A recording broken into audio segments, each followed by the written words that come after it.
Did you know that Japan is completely covered in huge ancient burial mounds? I didn't. Certainly not before my first trip to Japan back in 2009.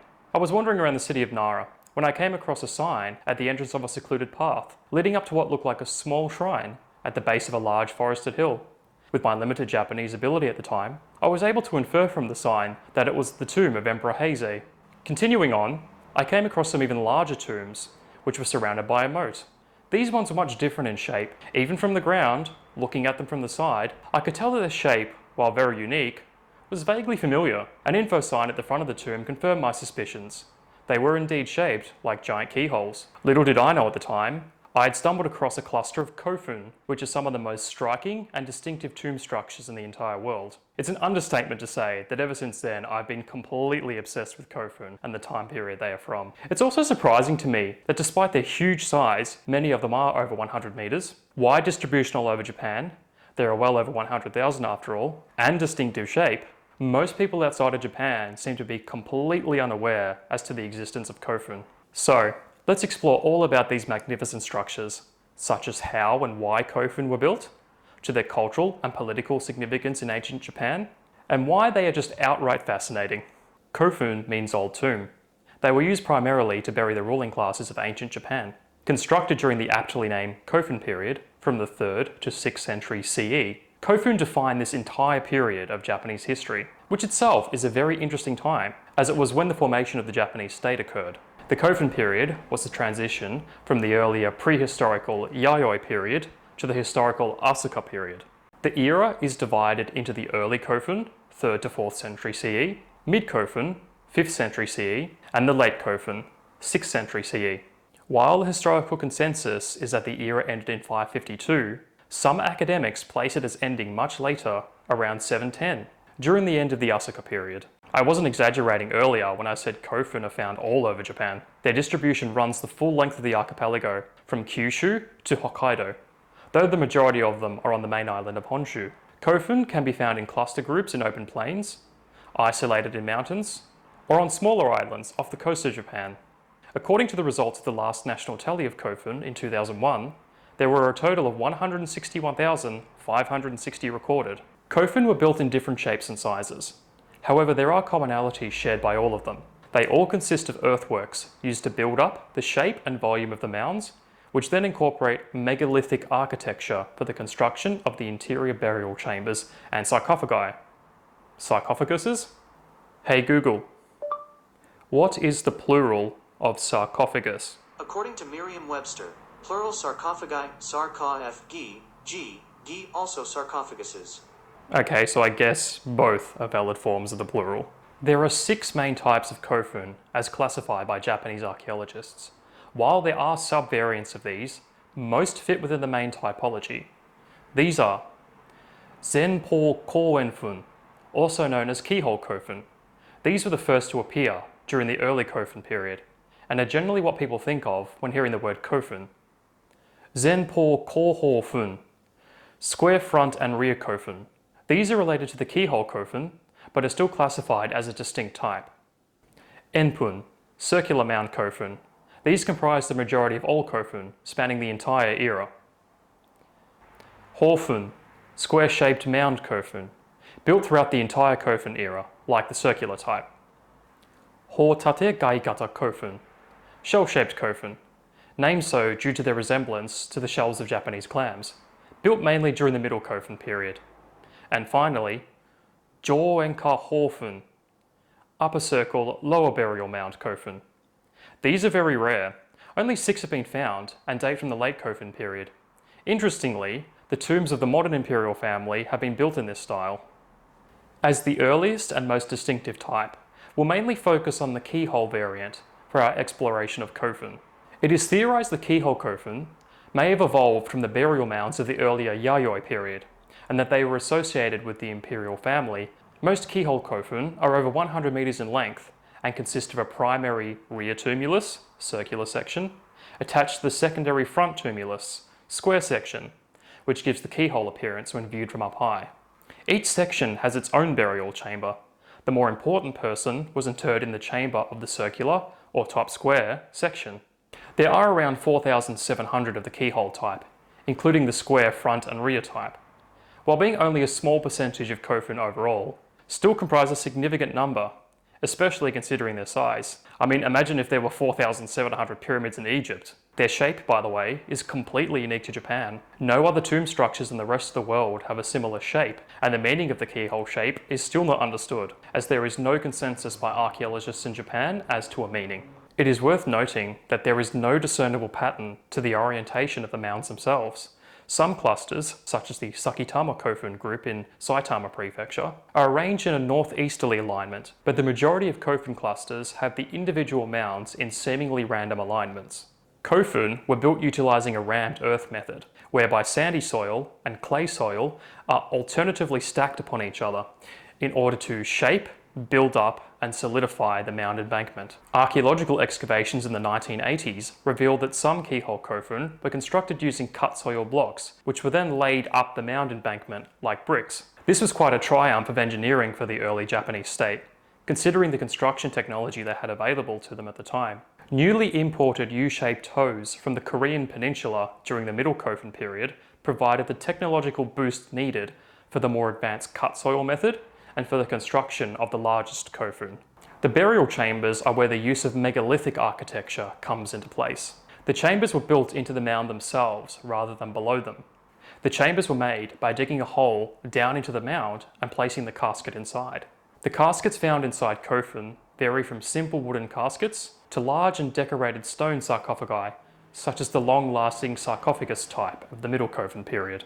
Once the casket was installed into the pit, the large stones that make up the chamber were then stacked around the sarcophagus to form the chamber itself, which was then topped with the ceiling stones and then finally backfilled with the removed soil in order to fully enclose the chamber within the mound. The kinds of burial goods that were interred with the Kofun's occupants ranged from bronze and copper mirrors, which hold significant spiritual and ritual meaning in Shinto, to iron swords and armor, pottery, and jewelry made of jade and gold. Most keyhole Kofun, as well as the other types, during the early to mid-Kofun period, were covered in riverbed stones called fukiishi, or thatch stones.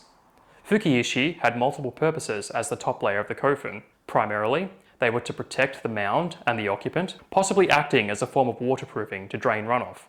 Other theorized purposes were to differentiate the Kofun from the surrounding terrain, and to make sure it stood out in no uncertain terms as a royal tomb and sacred space.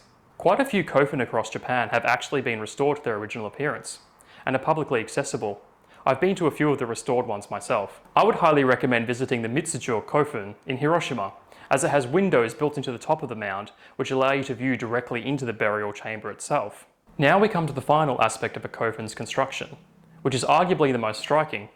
That is, the placement of haniwa on the Kofun. Haniwa are unglazed clay statues, separated into two main types: cylindrical and figurative, the latter being in the shape of people, animals, and even structures. There is a lot to say about haniwa, which we unfortunately don't have the time to go into in this video, but in relation to Kofun, they were used as ritual funerary objects for the burial.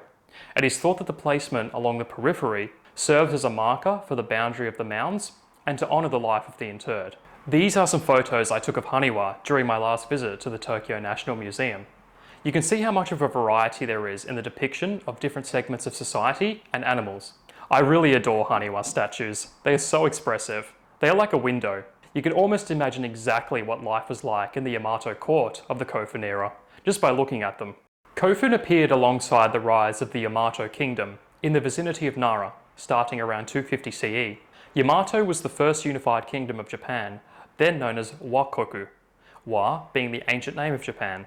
This is the time when the imperial family expanded their power, consolidating the disparate Japanese kingdoms into a cohesive nation, spreading their influence across the archipelago. Kofun were a part of this process. The spread of the mounds outwards from Nara in all directions towards northern Kyushu and northern and eastern Honshu are visible evidence of the spread of Yamato culture and influence. They were a symbol of rule and a projection of power. Given the consistency of the designs, it appears that engineers were being dispatched across the country and were working off of blueprints. This is the kind of organisation and resource allocation that only a unified state can provide. The research of archaeologist Hiroshi Tsude has shown that the size and shape of Kofun correlated to the identity and status of the person who was buried, with the larger and keyhole-shaped Kofun being related to the imperial family, moving down through the square and circular mounds being for the various nobility and administrators of the Yamato state.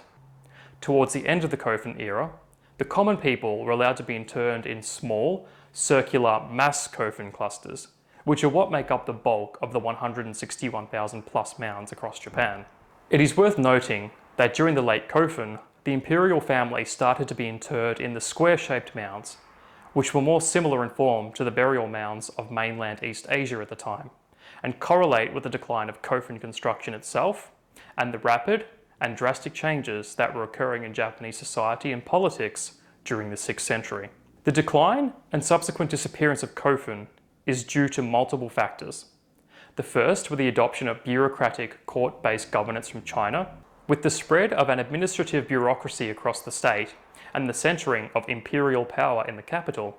It was no longer necessary to demonstrate one's power with a burial mound.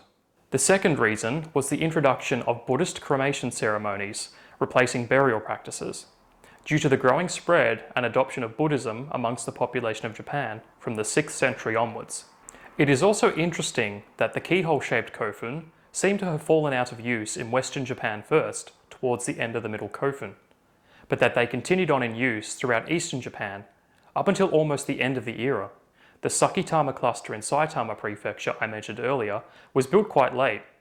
With the Saitama region being the boonies of ancient Japan, it seems like they didn't quite get the memo from the capital that the style had long fallen out of fashion. Now I'd like to bring your attention to what I think are the two most important Kofun ever built. The first is the Daisen-ryo Kofun in Sakai City, Osaka. This is the largest Kofun to have ever been constructed, and let me tell you, it's a big boy. Its total length is 486 meters, and its height is 35 meters. However, it could have been as long as 525 meters in its original form. To put that into perspective, the Daisen-ryo Kofun is twice as large as the base of the Great Pyramid of Khufu. Not only is it the largest burial mound in Japan, it is one of the largest tombs in the whole world. It represents the pinnacle of Kofun construction.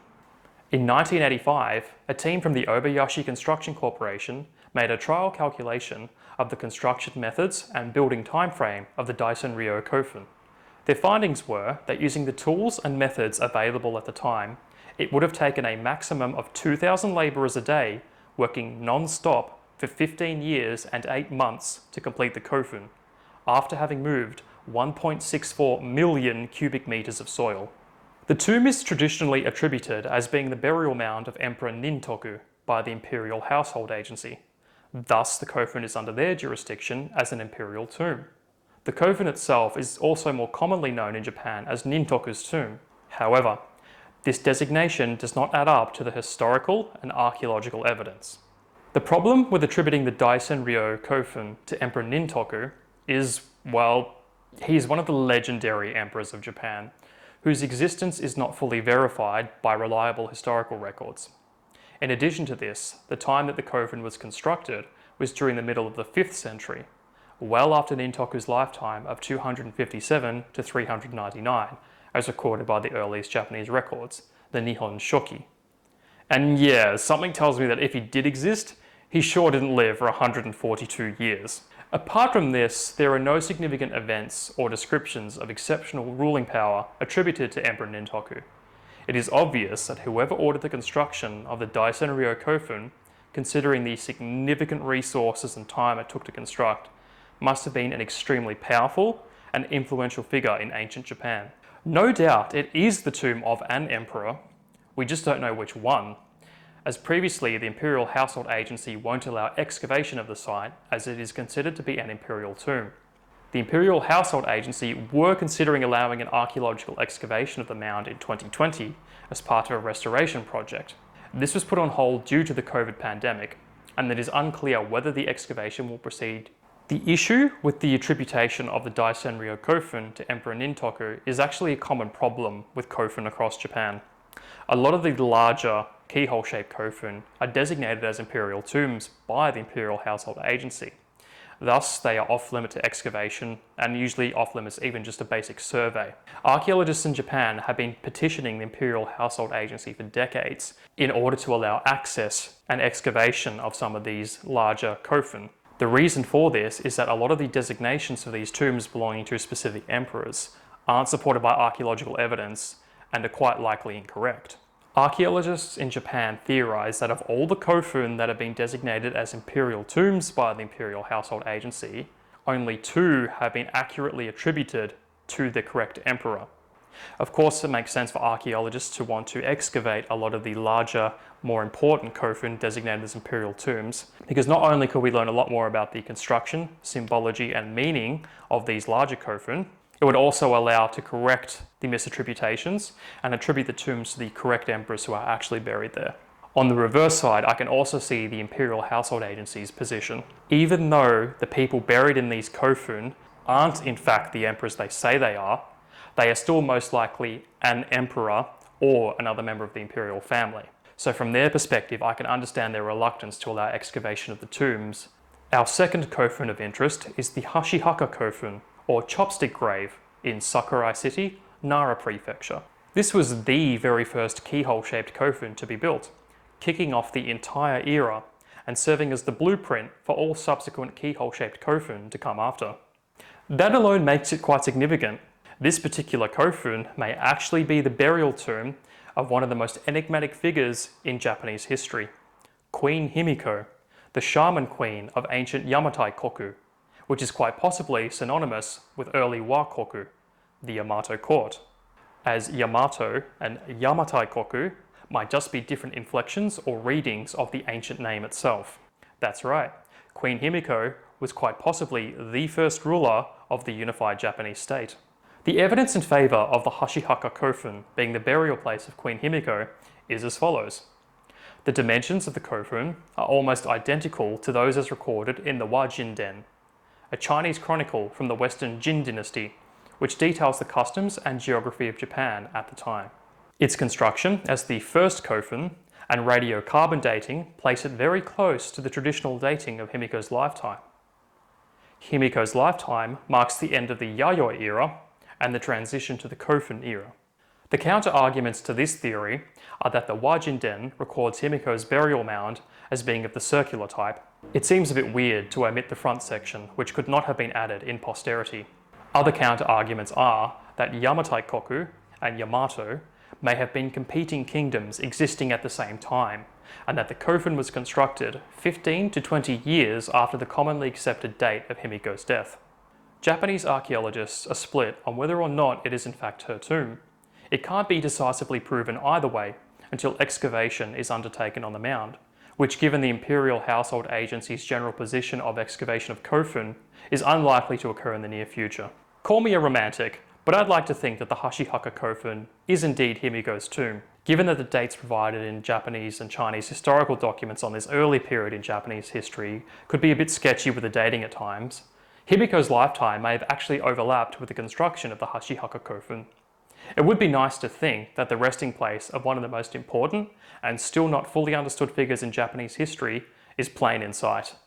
Apart from this, after more than 1,700 years, the Hashihaka Kofun has held up quite well, and is still distinctly beautiful with its idyllic rural surroundings, surrounded by a turquoise pond. I couldn't think of a nicer place to be buried. Well, here we are at the end. I honestly wasn't sure where to end this video in particular. There is so much I have to say about Kofun, and there's a lot of things I had to leave out unless I wanted this video to be well over an hour. I hope you enjoyed watching this video. If you did, please like and subscribe. For those of you who are already subscribed, you are legends, and I'd just like to say thank you. Until next time.